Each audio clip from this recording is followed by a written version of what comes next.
Good morning, everyone. Thank you for joining. My name is Phyllis Johnson, and this is 8 Keys to a Successful Business Startup. For those who have joined the last two sessions, thank you so much. I appreciate you guys joining again. Good morning, everyone. Thank you for joining. My name Sorry, there's feedback. So I decided to do this webinar because I am passionate about helping small business owners start and grow. And a lot of times when a business owner is starting, they don't know what to do, how to do, and what it takes to become successful. I myself have been in business for 7 years and definitely enjoy it. So I released that poll, and it looked like for the most part, people were in business from 1 to 5 years. So congratulations if you're in that range. So we're going to get started. So as stated before, my name is Phyllis Johnson. I am the CEO and owner of PKJ Consulting. I provide accounting consulting services for entrepreneurs and small business owners. I'm also the owner of PKJ Courses, which provides business owners courses that will help them start, grow, and succeed in their business. I am located in Las Vegas, Nevada. I have a bachelor's degree in business administration, accounting, and finance, and an MBA with emphasis in entrepreneurship management from UNLV. I also have my online teaching certification, and I'm a QuickBooks Elite Pro Advisor. In addition, I have over 20 years experience with accounting and operations, and I've successfully assisted multiple small businesses with annual revenues of over $150 million combined. One other thing I wanted to say is if you guys have any questions as I go through any of the slides, I'll answer them as I can at the end or give you different options on how to reach out to me today. So what exactly are the 8 keys to a successful business startup, in my opinion?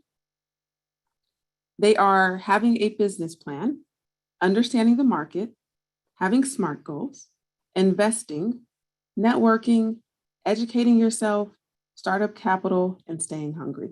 So now I'm going to go through each of these letters, and if you notice, they spell business, and to discuss how each one will be applicable to you. So the first one is having a business plan. Now, here's the thing, when it comes to having a business plan, it could be anything as simple as a one-page business plan if you don't need funding, if you're already in planning mode, or it could be something that's a 30 to 40-page business plan for investors and to get funding and investors. But no matter what, you need to have a blueprint for your business. So I'm going to go through some of the required items that will help you with your business plan. Even if you're in startup phase or if you've been in business for 15 years, this is something that you should still be doing to make sure you're on target with your goals. So you should have an executive summary. Now for this webinar, I'm going to use an example of having, I want to start an orange t-shirt company. So I'm going to use that as an example to make sure this kind of flows to help people understand. So an executive summary is who, what, when, where, how, why. So it says, what are you doing? Why are you doing it? Who are you? Why are you doing it? Well, how much money do you need? So, my Phyllis Johnson, I'm starting an orange t-shirt company. What makes me qualified to do that? I'm good at the business side. What am I looking for? So if you don't need funding, you don't need to really put that. But if you are doing a business plan, you need to put how much money are you looking for, whether you're trying to get money from family, investors, bank. They need to know what are you looking for and what are you going to spend it on. So if I was starting a t-shirt company, I need $20,000 so I can have the printing press item or so I can use it for marketing. People want to know if they're going to give you money, how are you going to use that money and how am I going to get my money back? So the executive summary really is like that one-page document that gives people the overview of your business without even having to look at any other thing. It also helps you to describe yourself. So if you have the chance to talk to somebody and someone says, well, what is your business? What do you do? The executive summary prepares you to speak about your business in a way that helps people understand. If you can't answer the who, what, when, where, how, why, and how, nobody else can answer that for you. It's going to make it harder for you to be successful in your business. Business description. So this section really is getting to the nitty, what are the details of your business? So I want to start a t-shirt business. Okay, what does that mean? What exactly am I selling? Yeah, it's a t-shirt, but am I selling t-shirts to kids, adults, retired people? What am I selling? So if I was going to do a t-shirt company, it would be PKJ, which stands for my initials, but it also for businesses stands for passion, knowledge, and journey. So the journey you go on for your success for your business. So, I would be creating t-shirts for small business owners, entrepreneurs, and startups. Marketing analysis and strategy. How are you going to get clients? This is one of the most important parts of a business description and the most important part of a business. You can have an amazing business. You can have a perfect restaurant. You can have a perfect IT company. You can be the best at what you do. But if you don't know how to get customers and don't have a plan, your company is just going to be amazing and no one's going to find it. I'm sure all of you have seen businesses in your area, startup, grand opening, and then quickly, quietly grand closing. It's because they did not have a marketing strategy on how to get customers, and they didn't continually do that. And that's why I said, it doesn't matter if you're in business in startup mode or 10 years down the line, things are constantly changing. So if I was doing a t-shirt company, I'm not looking to get a brick and mortar. That is something personally, I just think that, that's not the smartest thing. I want to get entrepreneurs all the way in Italy somewhere. So my marketing strategy would be looking to get entrepreneurs who are in startup mode online. Location. So if you are opening a brick and mortar, you need to assess the location. Does the location have your clients? So if you're opening a vegan restaurant, what does the area look like? What is the statistics for obesity in the area? So if you are opening somewhere where people don't tend to eat healthy, that's great, but how are you going to get people to start eating healthy to walk into your restaurant? Or are you going to open it in an area that has a high walking area where people are fit and they work out a lot? It's going to be easier to get people to come into your business. So you have to have a marketing strategy to follow the location in which you plan to operate.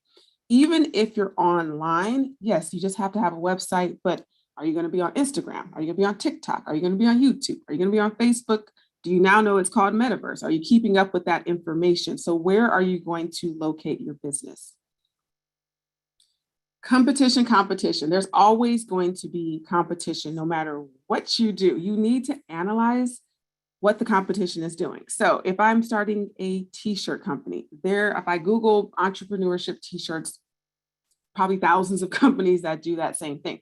So, what's going to make me stand out for my business? You have to put that in your business plan. You have to be able to, more importantly, communicate that. So if you're putting a business plan together, act like you're talking to someone who's going to buy from you. Why am I buying from you instead of going to Walmart and getting a t-shirt? Why am I buying from you instead of going somewhere else? Why am I giving you money? You need to be able to communicate this stuff. Management operations. Who are you? This is important. Who are you and who's on your team? And then financial statements. I help clients put together business plans. I've done the 40-page business plans, and I don't do them as much anymore. The main reason is people don't understand the main part of a business plan, which is the financial statements. So just so you guys know, investors look at two pieces really of a business plan: executive summary, financial statements. Then they'll read everything else to see if the information supports what you've put in the executive summary and financial statements. So a person may be amazing at writing everything else all the way up to the numbers. The numbers need to support everything else. You have to be able to say, I'm going to sell 20 t-shirts a day for $10. That's $200 times 10, that's 2,000. And I'm just rattling off these numbers because I'm good at numbers. So that's why you want to hire someone who's good at numbers. But great. So if I'm going to make $10,000 a month, for example, but more importantly, we always talk about sales. How much is that going to cost me? I'm not just going to sell $10,000 worth of t-shirt and deposit $10,000 in my bank. What am I spending on marketing? What am I spending on supplies? How much is my inventory going to cost? What's my, all those different pieces need to be answered. So when I talk to a person and I'm helping them with their business plan, even if it's the 1 page or the 30, I'm asking questions and they're like, well, that's why I hired you. And I'm like, well, how would I know how much the rent is going to cost at the location that you're opening up if you're opening up a barbecue place in Memphis? That is something that you need to do your research so that I can put that information in there. If you're not willing to do that research and education for your business, you can pay people for it, but that person's not going to always be around when you get an opportunity. The next one is understanding the market. So this is important because it asks, who is your ideal customer? Is there a current market for your business? What are the current gaps in your market? And how can you differentiate yourself if the market is saturated? So as a t-shirt company, who is your ideal customer? Now, this is key, and this is something I talk to all my clients about because everyone says, I want everyone to be my customer. Of course, you want everyone to buy your t-shirt. You want everyone to walk into Walmart, but we have to understand that when Walmart started, everyone still is not their target market. Walmart was started in a lot of small cities that did not have a big box store. That's how they became Walmart. They didn't start having like they do now, like 10, 15 in Las Vegas and San Francisco and LA and all these places. They started off in these little tiny cities. If you ever watch, for example, a Revlon commercial, and I use this example because it's a great one. If you're watching a Revlon commercial during the daytime, they're targeting that stay-at-home mom or even that work-from-home mom. Hey, put on some quick lipstick before your kids or your husband gets home so that you can jazz yourself up and feel good. But if you watch a Revlon commercial on Friday night, it's, hey, put this Ba Ba Ba Boom red lipstick on so we can go party. They have enough money to target whoever they want to, depending on the time. Now, if you have funding like that, great. If you don't, you need to get that subset and then expand to everyone else. So as a t-shirt company, my ideal customer would be small business owners in startup. I would want to start off with actually my clients would be my ideal customer. So my startup clients, if I'm looking to start in February, it's tax season. Hey, I will give you a 10% discount off your tax return if you wear this shirt, so that helps me with my market. Is there a current market for your business? This is important. Don't start a business if it's out of date, so if you are an IT person and you're going to be fixing desktop computers, there's not that many of them anymore. So you have to understand, is that something that's currently happening? What are the gaps in your market? So as a t-shirt or any online-based company, cryptocurrency is a brand new thing that no matter what is going to become huge. And if you don't understand what cryptocurrency is, take some time, do some research. But if I was a t-shirt company, I'm going to differentiate myself and know the current gap is I'm going to offer people to buy my t-shirts using Bitcoin. Is it a new market? Yes. However, if no one else is doing it, I'm going to get that 20 to 30-year-old, who's starting a business, who's interested in understanding that. I am not going to try to get Mervyn's or Sears or all these companies that are no longer in business to sell my t-shirt because they're no longer in business. So I don't need to be in big box stores. So when you are looking at your business, you need to understand what the current market is dictating so that you can differentiate yourself and make sure to fill any gaps that you see.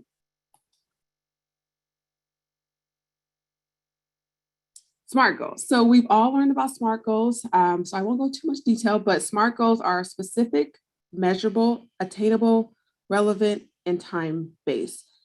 The reason why this is important is you need to be able to set goals for your business in order to achieve them. I know it is December and our goal always in January is to lose 10 pounds.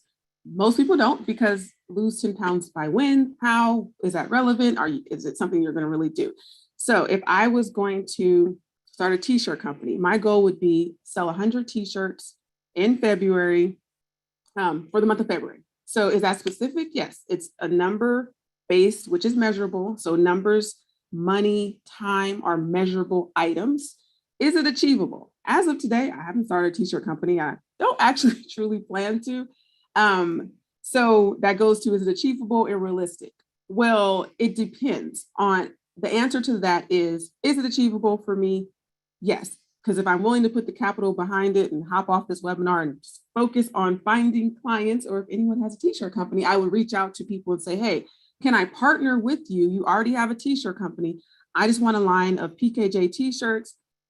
I'll give you the money to do the marketing, but I can bring in the customers. So it's achievable and realistic if you already have access. Is it achievable and realistic that I'm going to sell 50,000 shirts in February? It's achievable, but not really realistic. So when you're communicating with someone about your goals, make sure that they make sense and that they have a time bound. So when you say you want to make $100,000 in your business, is that per month, per year? Is that after expenses, before expenses? You want to have that in your bank account? You know, people just start businesses and they don't understand, like, I just want to do this. And it's like, okay, but how? And let's talk about, is that something that is going to happen? Because you do want to accomplish your SMART goals and then look back and see what you've achieved. Invest in a team. Now, we all have been in that bootstrap situation, and you start your business and you're doing everything. So, you know, when I started my business, I was doing the marketing and the operations and IT and everything on my own by myself. But in order to grow, right, you have to be willing to invest in a team. And the first reason why is you'll be able to tackle more and take on more clients. There are only 24 hours in the day. And as much as I love to work, I can't do all 24 hours. And so you get to a maximum point with whatever business you have where you can't take on anymore, especially if you're a service-based business. You can't take on any more and offer a great service. You have to be willing to have people who are going to do marketing. Or like right now, as I'm doing this webinar, I've been able to have my office manager, who I say thank you to Aislinn, who's on here managing and still doing stuff. So I'm able to still make sure I'm servicing my clients while doing this webinar. It also allows you to expand your skill set. Everyone's not good at everything. So if you invest in a team, right, for a t-shirt company or even any type of company, I have people on my team who are Spanish speaking. My Spanish is not that good. And so if I'm doing a t-shirt company, hey, I can sell t-shirts in Mexico now because I have someone who speaks Spanish. Maybe I want to sell t-shirts in Canada. Maybe I have people who want to speak French. But also expanding your skill set means hiring for what you don't like to do. I hear too many people who are like, oh, I'm posting my own marketing stuff because I don't want to hire anyone. Oh, I'm doing my own bookkeeping because I don't trust anyone. Oh, I'm doing my own IT stuff because I don't, want to do it. I'm answering my own phone, so I'm not looking as professional as I could be. Well, that's fine. But if that's not your skill set, you're wasting time. What I don't like to do, I don't want to do, I want somebody else to do it. Because if I'm spending time trying to put together a profit and loss and I've never done it, I have no clue, and it's 100% wrong, it's wasting time, wasting money when I could be focusing on what I like to do and then making sure to hire other people who have went to school or who are experts at that situation. It also allows you to achieve more. So I just spoke, on having my office manager who's at the office getting stuff done while I'm able to do these webinars. I would not be able to do that if I didn't have a team. I wouldn't be able, you can't do this and answer emails. And if my business phone rings, you can't do everything all at once. So you really do want to get a team to help you accomplish more and to become more professional.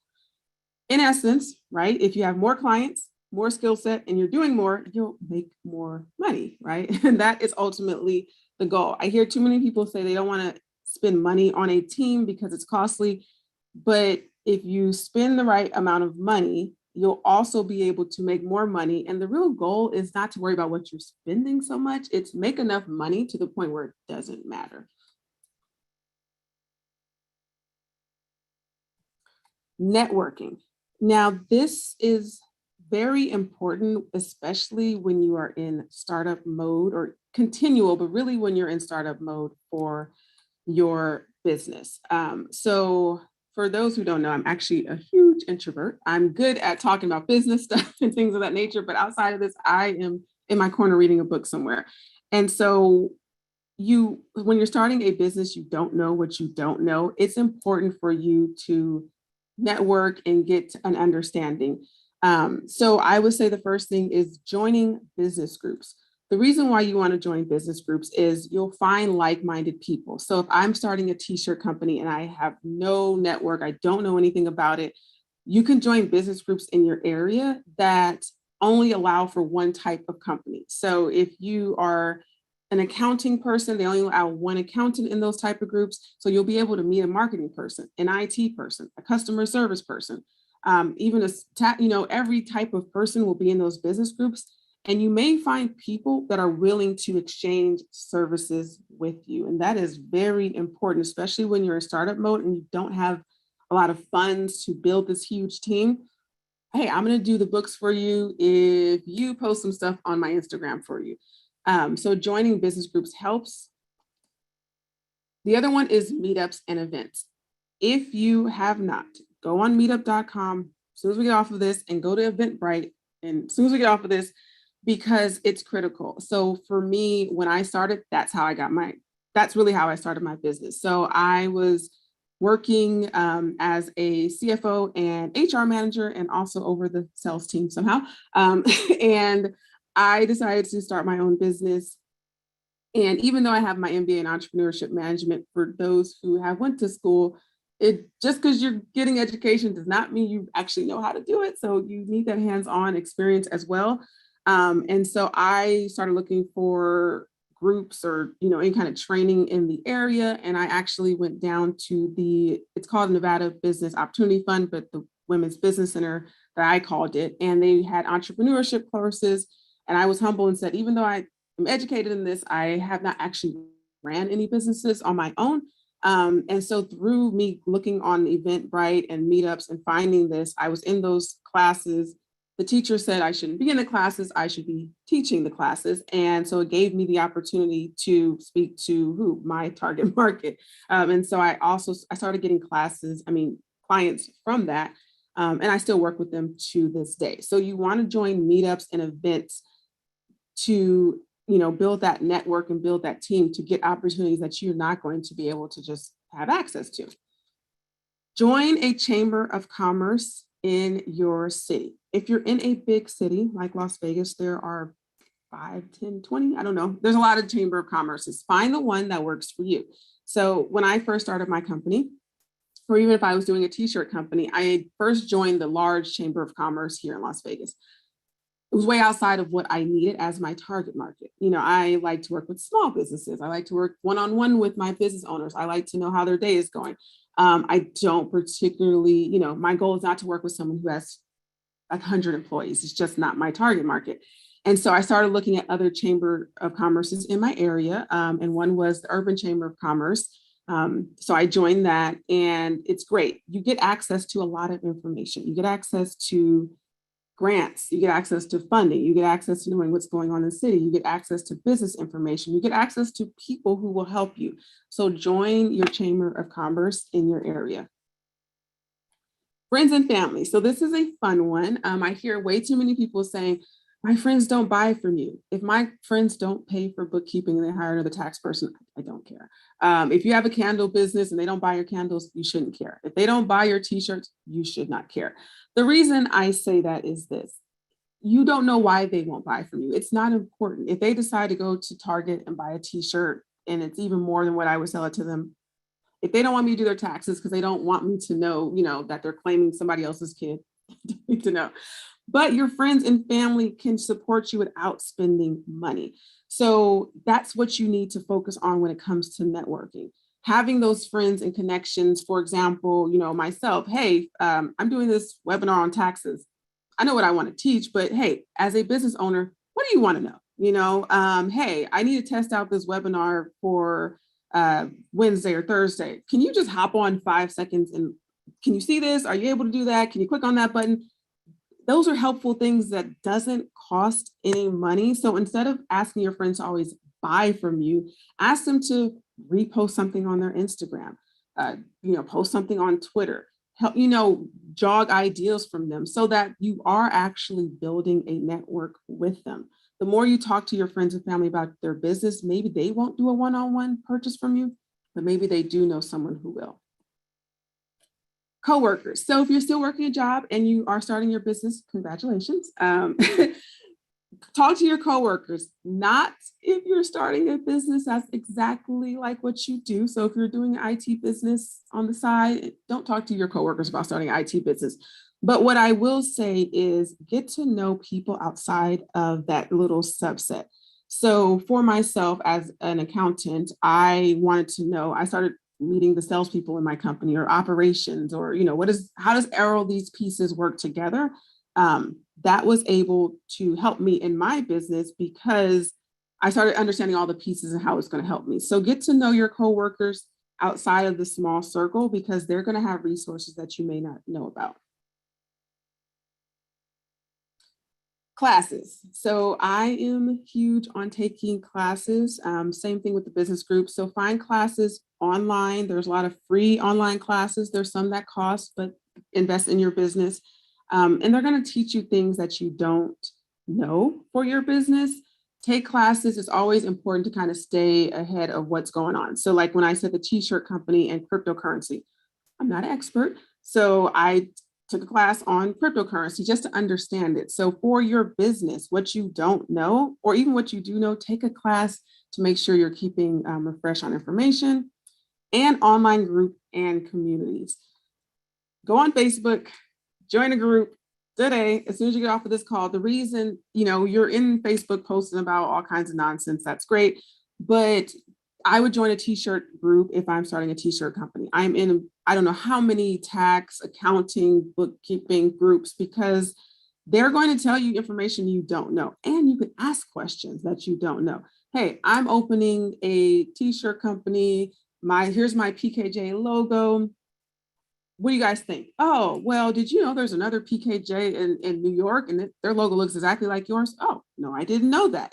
So you're able to bounce ideas off of like-minded people. So, I mean, there's a lot of different ways you can network, introvert, extrovert, if you don't want to leave your house, or if you're someone who's an extrovert and you just want to go all over town, there's 1,000 different ways for you to build a network outside of your current bubble.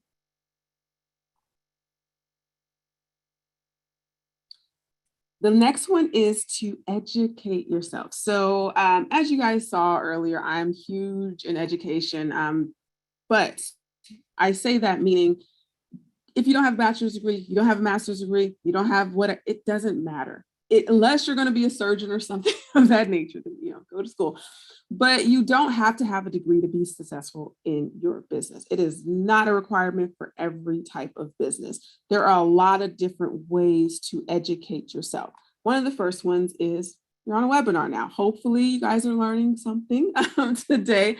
But listening to webinars on things that will at least jog your ideas, jog your brain cells, say, I didn't know this one piece of information is going to help you. I don't take webinars all the time, but like during December, when I know it's tax season, I'm signing up for every tax webinar that I know, because personally, I don't have time to sit and read every single tax law. I don't want to know every tax law, but I need to know the most important ones. And so I will sign up for webinars. So as I'm working, it's in the background. Podcasts. Listen to podcasts. There are a lot of good ones. If you are in startup mode, or even if you're not, I've been, doing business for 7 years. There's one that I recommend. It's Entrepreneurship on Fire. Great podcast. He interviews entrepreneurs every single day, and they're talking about how they got started, how how they grew, what made them successful. They're talking about how they didn't become successful.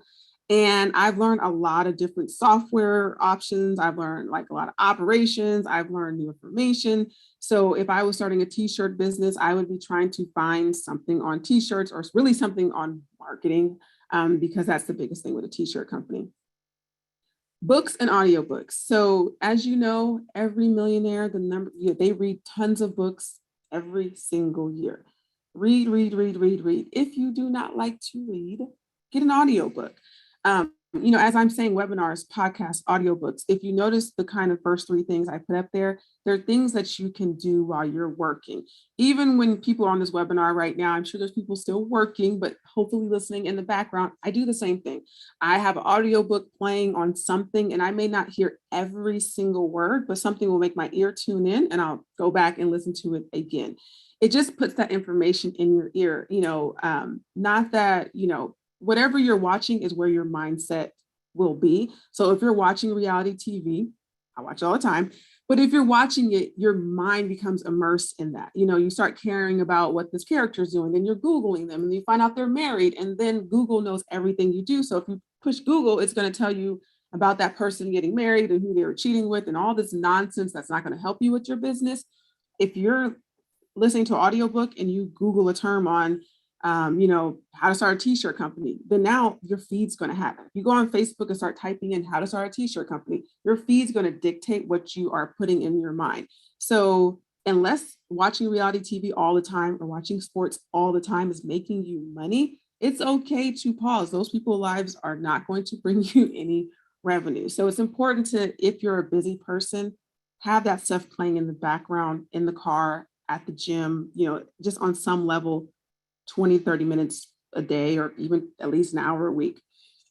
Courses. I'm big on courses. I talked about launching PKJ courses. It's a I have different courses for small business owners on financial statements, business checklist was just a checklist, tax checklist is just a checklist, how to write a business plan. So it's different things for people. I love courses because you're learning stuff without having to go to school and learn all this information. It's really condensed towards what you're looking for. Mentors. If you find someone who's a mentor, hold on to that person. They're going to give you great information.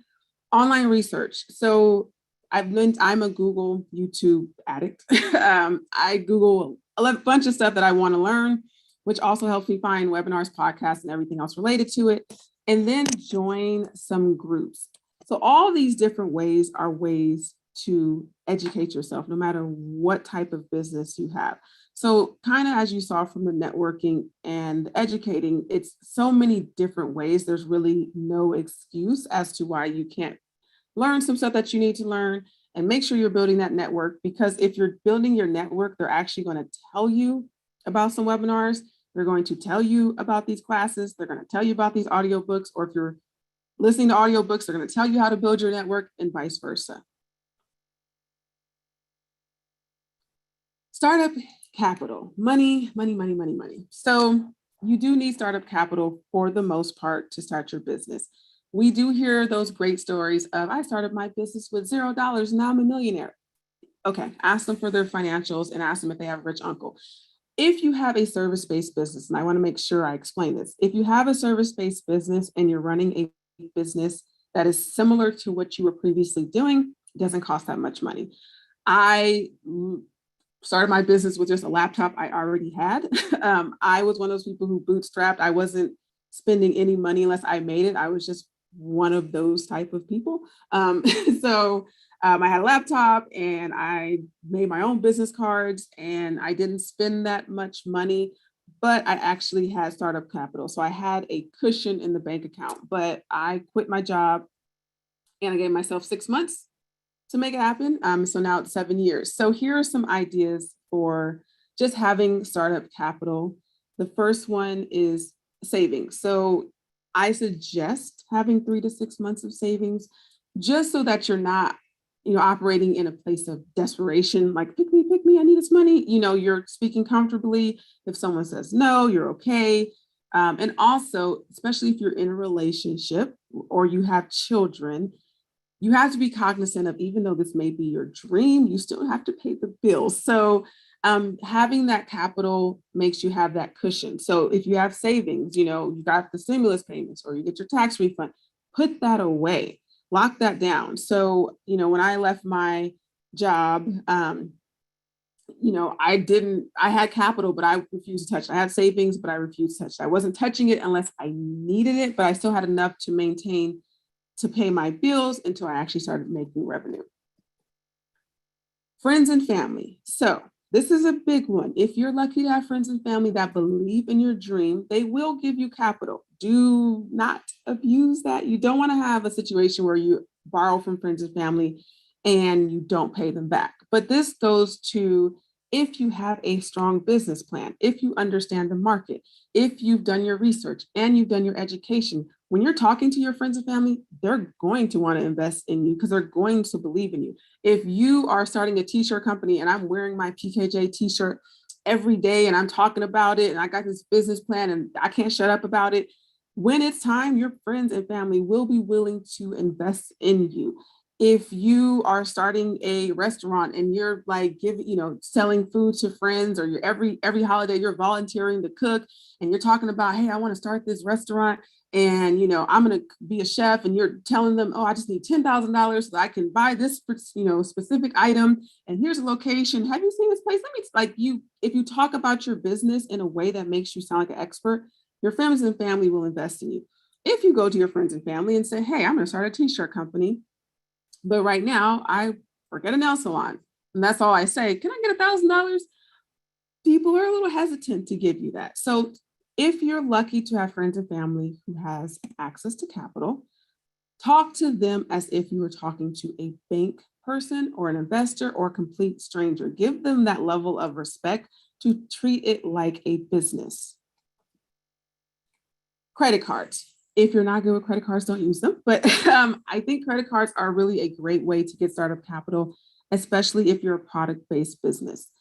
I have to have t-shirts to sell. Yes, I can do drop shipping, but I need an initial, right, drop shipping of something to sell. So if I'm doing a t-shirt company, I have to at minimum buy some t-shirts to sell to some people. If you are starting a brick and mortar, you have to have some type of capital. Even if you're doing a service-based business, you have to be able to buy something. If you don't have savings, if you don't have a rich family members or ones that don't have capital, aren't willing to invest, credit cards are a great way, but you have to have a strategy to make sure you're not just maxing out your credit cards. So if you're not good with funds, I wouldn't say to use them, but if you are, right, use that credit card, have a plan. So if you already have a business plan, you know when you're going to pay that credit card off. Okay, I'm taking $10,000. This one has a great rollover, so it's a 0% interest rate for 18 months.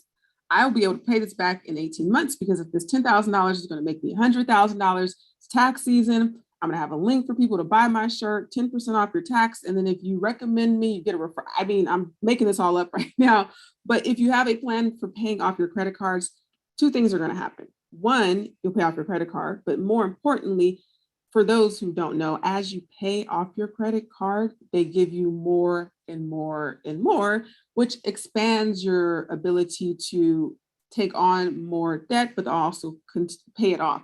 It also helps you in your business. So if you have an opportunity where, let's just say I own a t-shirt company, and the Raiders are coming, not the Raiders, sorry, the Super Bowl is here, right, in 2024, and I want to buy 1,000, 2,000, 15,000 PKJ t-shirts and have them on hand and have vendors sell them. Not a bad idea, but have vendors sell them, with whatever logo of who's playing at the Super Bowl, hopefully it's Raiders. But I want to buy that, and it's going to cost me, $40,000 up front. And I don't have access to that immediately. If I've been building up my credit, I can take that opportunity knowing that that investment is going to pay off huge.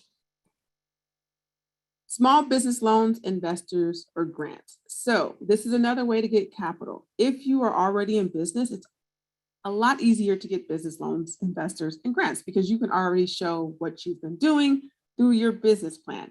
If you are not already in business, it's a little bit harder to get these type of things, but if you have a solid business plan, you can get an investor. If you have a solid business plan, you can get what's called a microloan, which are loans from $1,000 to $10,000.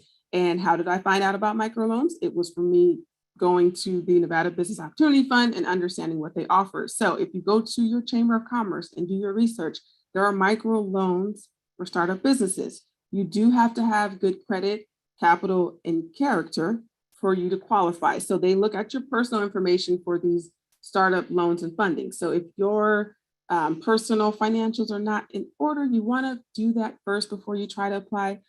It takes a lot of time to get loans, investors, and things of this nature. So you want to make sure that you don't keep getting denied. Make sure your personal stuff is in order. And here's the last one, refinancing your house. So I am talking about something really big, which is, refinancing your house. If you believe in yourself, right, and you believe in your dream and you have a passion for what you want to do, I don't see anything wrong with refinancing your house, but you have to be all in. And the question is, are you willing to be all in if you're going to refinance your house? I was all in. I quit my job, which was, pretty good job, but I knew what I wanted to do. For me personally, I was going to work at 7 o'clock in the morning and I was working 7 o'clock at night. And I missed one of my daughter's awards show. She was 4 years old and getting some type of award.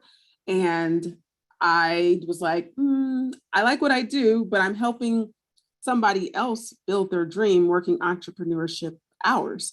And I didn't want to do that anymore. I wanted to work for myself and help other entrepreneurs and small business owners. But if I needed to go to an award ceremony, I want to be there. If my daughter gets sick, I want to be there. And if I want to work from an island somewhere, I want to be able to do that. So I did not have to refinance my house. But if you truly do believe in yourself enough, refinance your house, have a plan to pay it back, but it is also an option and something that people do.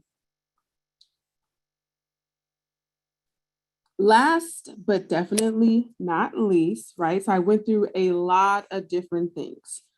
When we get to that point in our business, a lot of us get comfortable when we're like, oh, I'm making money, everything's going great, everything's peaceful. However, if anyone has learned anything from the last 2 years, it is you need to be continually changing. If you look around your area, there's a lot of businesses that have shut down. It's because they did not stay hungry. They did not stay ready. So like right now, I'm talking about Bitcoin and there's now metaverse. And that's, people are like, what is that? And that's insane. But for anyone who, I heard that Snoop Dogg bought property in metaverse, which is a digital reality type thing. So it's not actual property, but he bought it in metaverse. And then people are actually buying homes near him. And it's not an actual home, it's just a property. But if that doesn't make any sense to you, great. But we do know that's what's going to happen 10 years from now. I give the example of, I said Mervyn, Sears, JCPenney's. For people who are probably under 25, they probably never even heard of those stores, right? And the reason that they haven't heard of them was these are all, and Kmart. I mean, these are all, years ago, huge department stores. Everyone went to JCPenney's, Mervyn's, Kmart, Sears. That's where you bought all of your stuff. I don't know who buys. I don't even know if those stores are open anymore. The reason is they did not stay hungry. They did not change to go along with the market. They did not keep up with the trends. They did not start saying, we need to be online. Okay, great. We have this brick and mortar place. We need to be online. We need to be now doing Bitcoin. You have to keep up with your business. So every 1 to 3 years and really every 6 months, you need to look at what you're doing. Look at what the market is saying to do. Revamp your business goals. Look at your SMART goals. Are they still, tailored to what you're trying to accomplish today? Continue to educate yourself. Invest in teams and business, continue to evaluate the market, analyze competitors because staying hungry equals staying successful. So I want to say thank you for those who have joined and talk about some next steps. So if you need to schedule or would like to schedule a consultation with myself, you can go to calendly.com/PKJ Consulting and go ahead and also scan that QR code if you're on your mobile device. I mentioned quite a few courses that I have. So I have a business checklist. It's a 1-page checklist for those who are especially in the service-based business. It's just hey, have you done these or can you answer these questions? So for myself, I had someone work on that with me and it's just, you put it up on your office and it's like, hey, if I'm talking to a customer or a vendor, investor, whoever, and I need to ask these questions, answer these questions, do I know the answers? I have a business plan workbook. So all of these different things are just ways to help you. I even have a goal planning checklist to help you plan your goals for 2022 and beyond. So if you're interested in any of those courses, they're all $99 or less, and they're a tax write-off. You can scan that QR code and then also be on the lookout for any future webinars from myself. Now I'm going to open it up for any questions that anyone may have.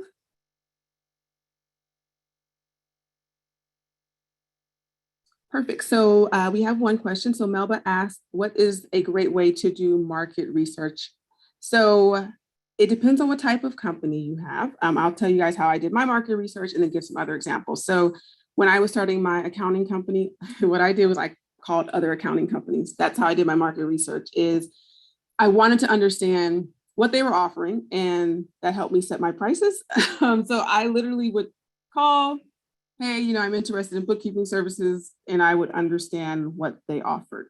Another way to do market research is to Google it. So if, like I said, if I'm starting a t-shirt company, who I'm going to Google t-shirt companies, entrepreneurship t-shirt companies, baby t-shirt companies, whatever company I want to do, I'm going to Google it and see what my competitors look like. So if I'm doing an online boutique, I need to research Fashion Nova. I need to look at some books. I need to understand what the market is saying. I'm going to also listen to webinars to see what the future items are so that I'm ready, because I don't want to operate at what's happening today. I want to know what's happening 5 years from now. That's the only way to be successful in your business, is not to say, oh, what's happening right now? Okay, well, I can do this. No, if I need to know if there's new QuickBooks coming out 5 years from now, or is that the software I'm going to be using? Because what I learned 10 years ago, it may not be, most of it's not applicable to today. So, for myself, I had a remote business before COVID even hit. I just doing research and looking around at the world. I didn't want to just limit myself to Las Vegas. And so when COVID hit, it didn't change anything for me. I do still have a remote office for people who want to stop in, but for the most part, nothing drastically changed. So you want to make sure you're looking at upcoming trends. And even though they may be foreign to you today, they're going to become the norm.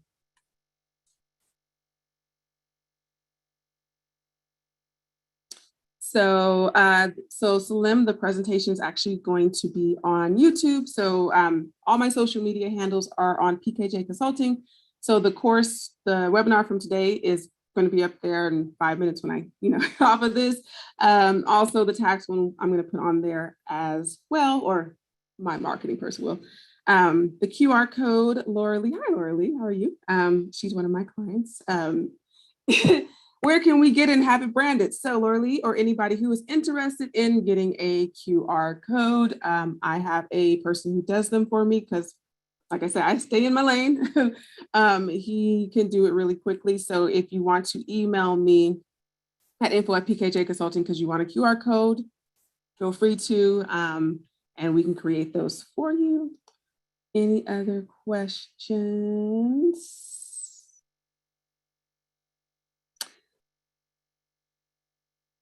Okay, so Rhonda, I'm not sure about the answer to that question. So I would have to, yeah, I'm not sure about that one. So it's things I don't know, I'm gonna be honest. Joanne, what's the best way to identify your ideal client? Well, so it is, what does that person look like? So grab a pen and paper, literally set a timer. The best way to identify your ideal client is what makes you passionate. What do you like? Who is that person that you resonate with? That's the best way to identify who your ideal client. So for myself, I can do accounting, bookkeeping for anybody. I mean, there's all kinds, but I don't want to do accounting and bookkeeping for anybody. My ideal client really is that small business owner who, I guess for me, I told the story a few times for those who've not been on any of my webinars. I grew up in Bay Area, California, Oakland to be specific. And so in Northern California, there's more small businesses than like big box businesses. It's really a area where there's probably hundreds of thousands of small business owners. But I would see like a lot of grand openings and then a lot of grand closings. And I couldn't understand it as a kid. Like, okay, well, this is a great restaurant. This is a good Chinese food place, good pizza place. I love their clothes. Like, why is it closing? And so as I got older and, started taking classes and school and all this other fun stuff. And my mom worked at IRS and my dad worked at Bank of America. So I came from a numbers family. Even though my mom didn't like numbers, she's more of a social person. But I started learning that it was their, like, how they ran their business behind closed doors that was helping them close. And so I just started becoming interested in working with small business owners because I enjoy like getting to know a client one-on-one. I want to know what's going on in your personal life. Like I like to see a client, for example, one of my first clients, she actually helped me with networking because how do you get a client if you don't know? And she told me to act like you're going on a job interview. So she and I was talking and she was running a networking company at the time, which is networking groups. And now she actually bought a building and she does networking groups and weddings out of that building. And she's still my client to this day. And so when I say ideal client, it's who do I resonate with? You know, am I going to learn something from that person? So that's the best way. Why are you starting your business? What makes you excited? What does that person look like that you'd be excited to work with? Any other questions? Thank you, Lois. And I think you were on yesterday, so thank you as well. Rhonda, so I was talking about the PKJ courses. So it's not $99 a month. It's the PKJ, it's a one-time fee. So she's asking about, I referenced $99. If you go on the PKJ courses website, I know personally, you know, you can take courses and they're like $14.97, and that's fine if you can afford that.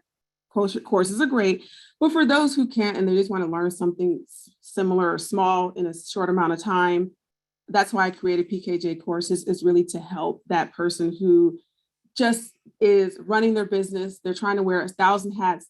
They want to understand financial statements. Their accountant or bookkeeper or CPA or whoever won't explain it to them.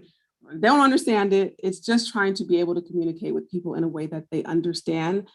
Because, you know, as an accountant, I can say debits and credits and that'll go over people's heads. So it's teaching people to communicate with people in a way they can learn. You're welcome, Joanne. And thank you, thank you. Oh, there's two Joannes. Thank you, Joanne, number one and number two. Were there any other questions before I go? So just final thoughts and stuff. Here is information on how to reach out to me.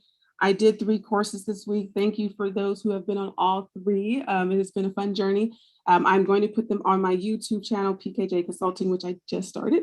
And if you have any other questions, feel free to reach out to me. I'll stay on for another couple of minutes just in case there's other questions.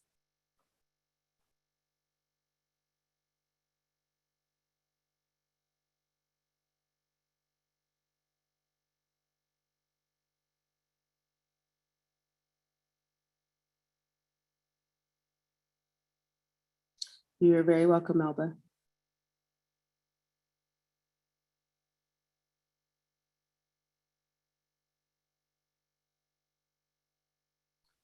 All right, guys, there's no other questions, so I am going to close this out. I appreciate, I do, Rhonda. So if you scan that QR code, Rhonda, that'll take you directly, or if you just go to calendly.com/PKJ Consulting, I do one-on-one consultations, yes. All right, guys, thank you so much. Have a beautiful, beautiful day. Happy holidays. Happy New Year. All right, thanks, guys.